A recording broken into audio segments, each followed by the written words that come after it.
Boxing update mga boss, pambansang kamao Manny Pacquiao muling makasama si Bob Arum sa kanyang pagbabalik sa 2026. Ang nakakalito dito mga boss, kung babalik si Manny Pacquiao sa top rank ni Bob Arum, bakit sinabi ni Sean Gibbons na ipapalabas ang laban ni Pacquiao sa PBC sa Prime Video?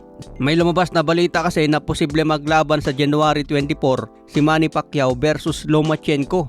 Matatandaan na nag-announce si Lomachenko ng kanyang pagre-retiro sa boxing. Pero malay natin biglang babalik si Lomachenko at labanan pala si Manny Pacquiao under ng top rank. Kaya medyo magulo pa sa ngayon mga boss dahil wala pang official na announcement kung sino talaga ang kalaban ni Manny Pacquiao. Dahil ang pangalan lang ngayon na nangunguna sa listahan itong si Rolly Romero na under ng PBC promotion. Kaya ang tingin ko dyan mga boss, kung si Rolly Romero ang kalaban ni Manny Pacquiao for WBA belt, syempre PBC promotion ang magpalabas dyan dahil champion nila si Romero. Pero pwede rin kasing magpartner ang top rank at PBC para ipalabas ang laban.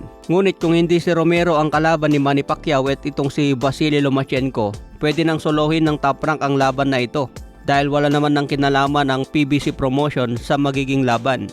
Kung sakaling matuloy ang Pacquiao versus Lomachenko, magandang laban din ito.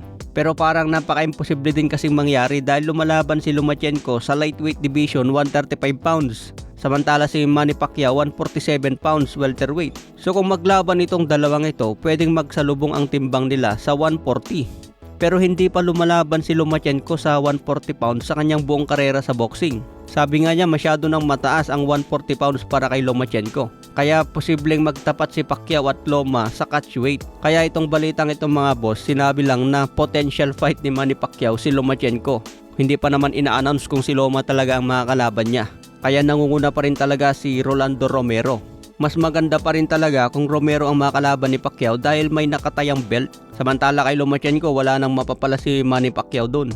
Kaya ba na lang po natin ang update tungkol dyan mga boss. Sa iba pang balita, laban ni Sebastian Fundora versus Kit Thurman, posible na raw maging undercard ni Manny Pacquiao. Matatanda ng unang vlog ko mga boss na may bali-balita na ilalagay nga daw sa undercard ni Pacquiao itong si Thurman. At ngayon mga boss, ayon mismo sa The Ring Magazine, nilabas nila ang report na ito galing kay Mike Coppinger.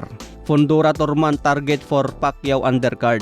Isa sa mga dahilan kung bakit daw ilagay sa undercard ang laban ni Thurman at Fundora dahil hindi raw ito mabenta.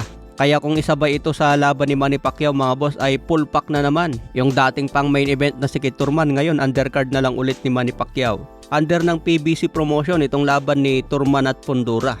Kaya kung maging undercard ito ni Manny Pacquiao ay talagang PBC promotion pa rin ang magpalabas sa laban ni Manny Pacquiao. Kaya abangan po natin mga boss ang tungkol dyan.